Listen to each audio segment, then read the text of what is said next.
Hey guys, Ty Cohen here, and I actually got my daughter, Summer, we're continuing driving lessons with her, and we're about to get started. So what's the first thing that you have to do? Don't do it, but tell me, what's the first thing that you have to do when you're starting? You press the brake and you put your seatbelt on. Press the brake, make sure that the car is secure, put your seatbelt on, make sure you're secure, and then what's the next thing you're doing? And you guys let me know in the comments if she has this right and what feedback you have.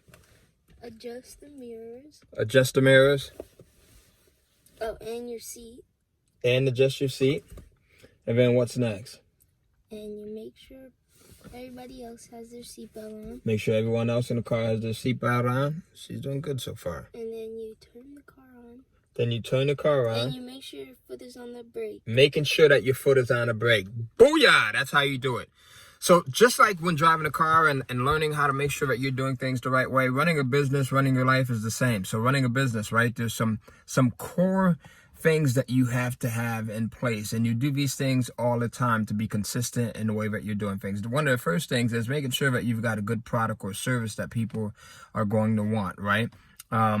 There's a few sub-levels under that I actually like to even talk about, and that is making sure that there's an evergreen product that you have or evergreen service, and then making sure that you have enough people that want that product or service.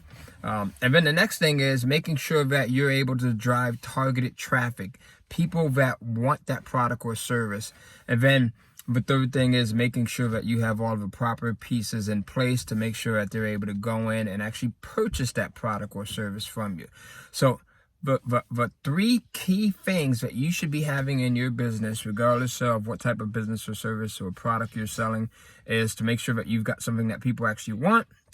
Hopefully, it's an evergreen product or service. Hopefully, it's a product or service that can be sold globally, right? And you can attract just tons and tons and tons of people, millions and tens of millions and hundreds of millions and billions. The more, the better.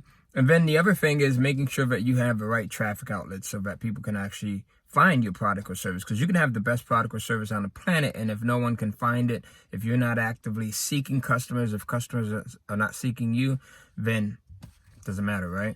And then the third thing is making sure that the buying process is nice and easy for them to go through, making sure that you've got everything in place. So I hope this video finds you well, short and sweet. We're going to continue with our driving lesson.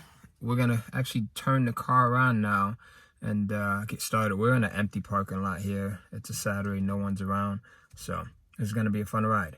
Let me know in the comments, how is she doing? Did she get everything right? Let me know in the comments also if you've got your product or business set up in the right way so that you can start maximizing the amount of people you serve. I'll see you soon. Year to paper.